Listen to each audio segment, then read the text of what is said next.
Video में हम machine learning के डिफरेंट टाइप्स को जानेंगे।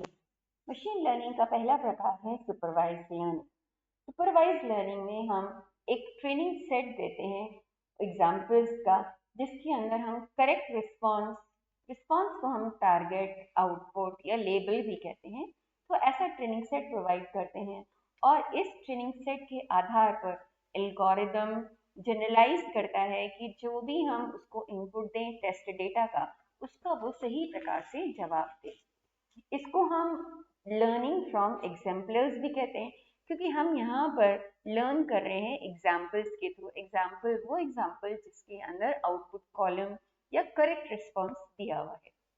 आउटपुट जो कॉलम होता है सुपरवाइज लर्निंग में, वो एक न्यूमेरिकल वैल्यू भी हो सकती है और एक क्लास भी हो सकती है। नीचे टेबल में हम देखते हैं कि हमारे पास पहली टेबल में नेम, एज और इनकम हमारे इनपुट कॉलम्स हैं, और जो आउटपुट कॉलम है उसका नाम है मैरिटल स्टेटस, जिसके की वैल्यूज हैं अनमैरिड और मैरिड। यानी कि हम कह सकते हैं कि हमारा आउटपुट कॉलम एक क्लास है। इसी तरह से जो राइट हैंड साइड पर जो टेबल दी गई है, इसमें इनपुट कॉलम है नेम, एज और मैरिटल स्टेटस, और आउटपुट कॉलम हमारा न्यूमेरिक है, जो कि एक न्यूमेरिकल वैल्यू है।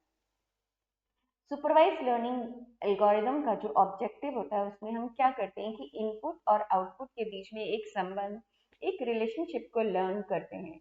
यानी कि हम एक फंक्शन मैपिंग को सीखते हैं, जो कि एक्स इनपुट होने पर हमें वाई की वैल्यू देता है। अलग अलग एल्गोरिदम जो कि सुपरवाइज लर्निंग एल्गोरिदम में काम में लिए जाते हैं, उनके नाम हैं linear regression, classification, logistic regression, decision tree, K nearest neighbour, support vector machines और neural networks.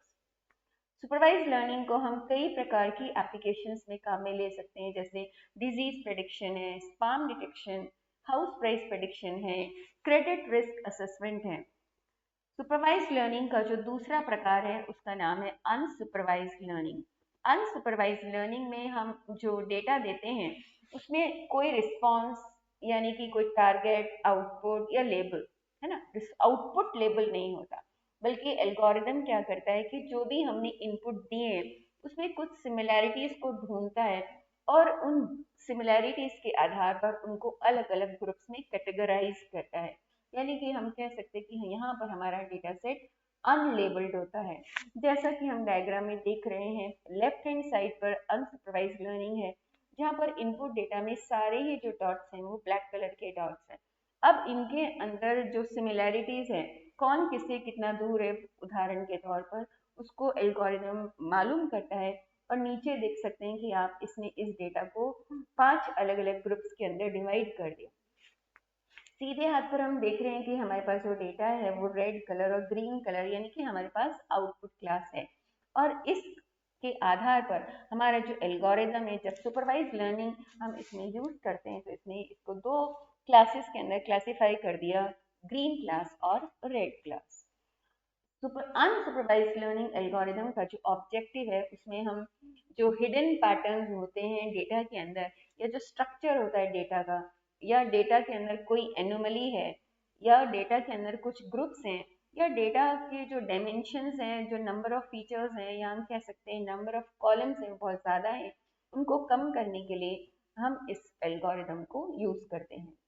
Unsupervised learning algorithm के कुछ उदाहरण हैं, जैसे के मीन्स एल्गोरिदम है, हायरार्किकल क्लस्टरिंग एल्गोरिदम है, डीबी स्कैन एल्गोरिदम है, प्रिंसिपल कंपोनेंट एनालिसिस है, ए प्रायरी एल्गोरिदम। एप्लीकेशंस जहाँ पर हम अनसुपरवाइज लर्निंग को काम में ले सकते हैं, उसमें कस्टमर सेगमेंटेशन है, ग्रुपिंग है, एनोमली फ्रॉड डिटेक्शन है, रिकमेंडेशन सिस्टम है, और एक्सप्लोरेटरी डेटा एनालिसिस है। टाइप्स ऑफ मशीन लर्निंग में थर्ड पार्ट टाइप आता है रीइंफोर्समेंट लर्निंग। रीइंफोर्समेंट लर्निंग कुछ सुपरवाइज्ड और अनसुपरवाइज्ड लर्निंग के बीच में होता है। यहाँ पर एजेंट क्या करता है कि एनवायरनमेंट के साथ इंटरेक्ट करता है, और इस इंटरेक्शन के आधार पर उसको या तो कोई रिवॉर्ड मिलता है या कोई पेनल्टी मिलती है।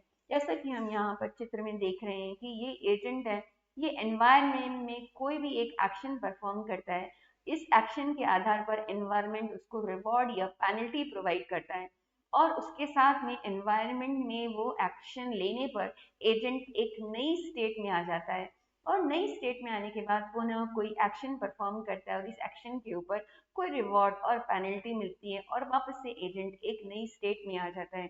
इस तरह से ये लूप चलता रहता है जब तक एजेंट अपने टारगेट तक नहीं पहुंच पाता।